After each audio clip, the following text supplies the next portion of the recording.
All right, let's jump into it. I came across this post today and it sparked an idea for a video.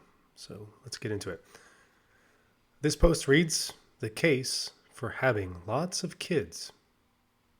The post begins, "In Hannah's Children, an economist and mother of 8 interviews highly educated women with large families and examines the reasons for America's declining fertility rate." That's what I want to talk about today. The reasons for America's declining fertility rate. But it's not just America, it's the entire West and much of the entire first and second world combined. In fact, the only areas that have a positive fertility rate currently is some parts of Africa, the third world, and some parts of the Middle East and Asia that have positive fertility rates. But most of the world, South Korea, Japan, Taiwan, all of the Western countries, the UN, NATO, much of South America has negative fertility rates, meaning they can't even reach replacement, which is approximately, historically, 2.1 kids per woman. Arguments about fertility rates are often made in abstract economic terms, and for good reason.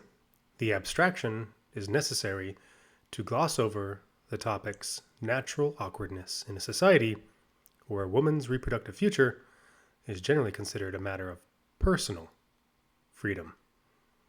To say that any one person or family should have kids or more of them is to violate a cultural taboo. But Pakulak goes for it, making the case that having kids is good, not just for individuals, but for society. She argues that the true damage of the dearth is not economic disaster, but a distortion of our culture and politics.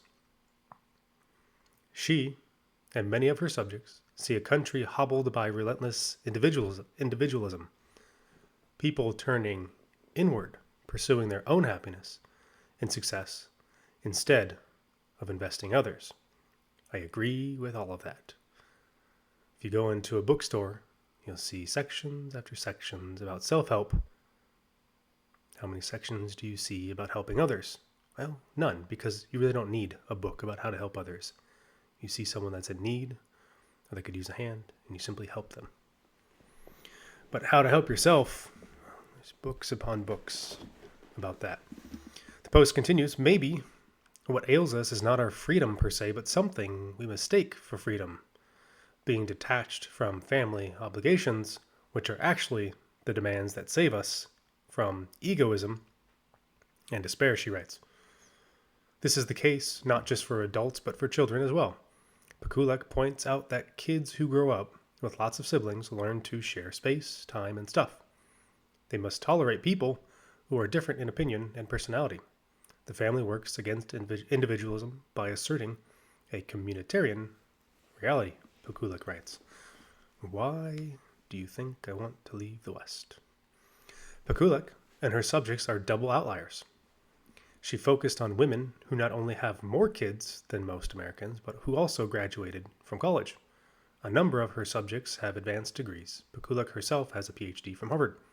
She picked these women because she wanted to understand the trade-offs between work and family. Becoming a mother to many children wasn't something they defaulted to, but something they deliberately chose. It's an unusual choice. According to a 2021 CDC report, the average college-educated woman has roughly one fewer kid than the average high school dropout. Notably, all of the women interviewed are religious, mostly a mix of evangelicals, Mormons, Catholics, and Jews. Those are the subsections of the West that still have I think they still just barely pass replacement levels. Some surpass it quite a bit. A significant number of Pakulak's subjects went through a journey of conversion, whether they reached for a more observant life or rejected their own lonely single-child upbringings. They are self-consciously countercultural. They disliked the standard paths offered to educated women and went after something radically different. For example, many of them assert that an egalitarian split in parenting duties between moms and dads is often impossible, especially in the early days of a baby's life. We had this idea like it was going to be 50-50, one mother of 5 with a PhD says. We had to figure out how to let go of all of that, and how to embrace things that seemed stereotypically gendered. Imagine that. There's gender differences. The women are also clear-eyed about the fact that pursuing advanced degrees and successful careers makes it harder to have a family. College, medical school, law school, and the like don't require lower fertility. They just eat up childbearing years, Pekulik writes. The biological deck is stacked against you. For these women, giving up their individual freedom by having kids led them to a deeper sense of purpose and joy. The interesting thing, the presupposition here is that you lose your individual freedom by having kids. Or is having kids one route of individual freedom? Because if all of society is saying you have to do this, you have to walk this path and do these things, it's saying you don't actually have individual freedom to make your choice about what you want to do with your life. You see, even in someone who's counter to the narrative in their writing is still presupposed to that definition. As Pekulik writes, my subjects describe their choice to have many children as a deliberate rejection of an autonomous, customized, self-regarding lifestyle in favor of a way of life intentionally limited by the demands of motherhood. And if it is intentionally limited, meaning they made the choice, that is individual freedom. You have the individual freedom to intentionally make that choice. It's just a different view of it. So what did this bring up in my mind today? Let's go ahead and take a look here. I like doing graphics because graphics illustrate things. And you notice I chose a very specific shape here for the LGBTQI plus whatever community. I don't know how many letters it's up to and pluses and minuses it is. But anyways, this is the LGBT community.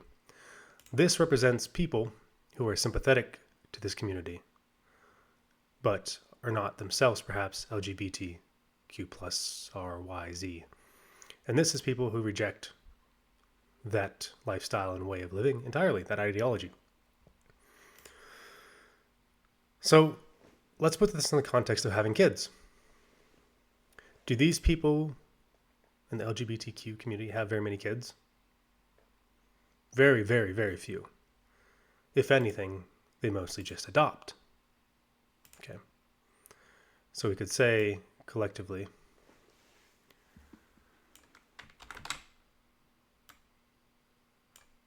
that this yields a very low birth rate, right? So if we take this and we keep going forward through a timeline as my computer freezes, as my computer really freezes, and we keep going to a timeline, let's say, 30 years into the future, these people aren't able to pass on their ideologies because they didn't have any kids to indoctrinate, or very few. These people, well, they might have a kid or two, and oftentimes those kids, because they grew up with those ideologies, and my computer is having a rough time. Usually you can hold shift and make a straight line, but not today apparently. So these people may pass on their ideologies to a child or two, very low birth rates themselves. Because again, their idea of personal freedom is freedom from kids oftentimes.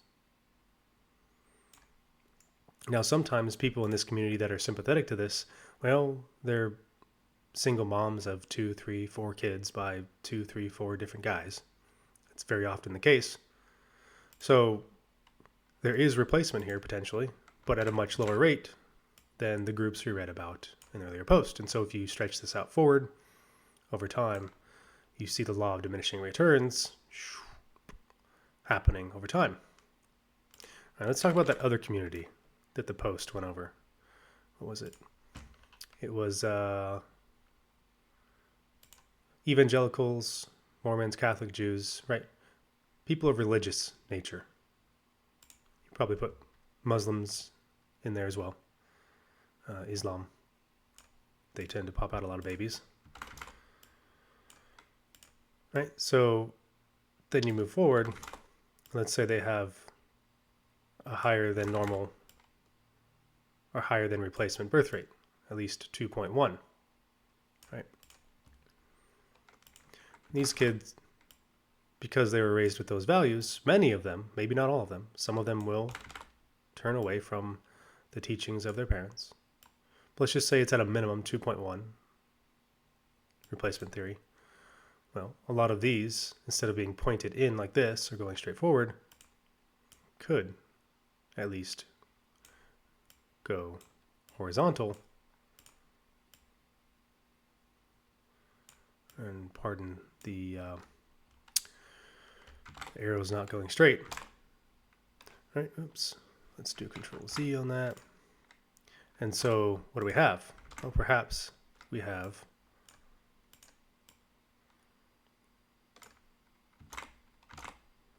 over time, because it is at least replacement, if not higher, we have a growing number.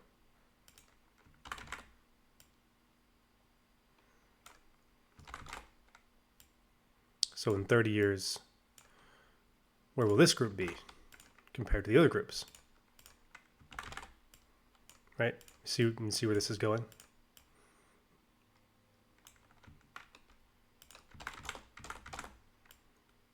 Where will this group be compared to the other groups? Perhaps growing. Maybe, maybe not. I don't know. Right? But we see some groups have positive building of their ideologies and theology. And we see other groups that are essentially making themselves extinct. So this is a bit of a time game, patience, right? Just like compounding interest, building up interest in a savings account. Well, historically, not so much here in the U.S. anymore. Or investing, compounding interest from investments. You see, this one is depleting itself. This one is building. Negative growth, positive growth. So it's a bit of a waiting game. Question is, where do you want to wait while this stuff's happening? Because this stuff is very radical and very destructive to a society. And these people are very radical to an existential crisis level about being able to practice their beliefs.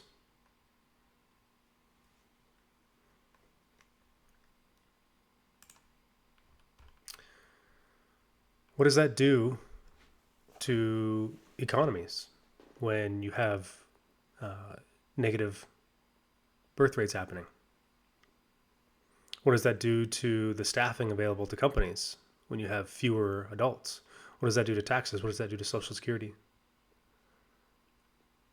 To the demographics charts that I'm sure many of you have seen by now, where in order for Social Security to work, in order for the taxes to work in the way that it is designed in the West, it's a pyramid.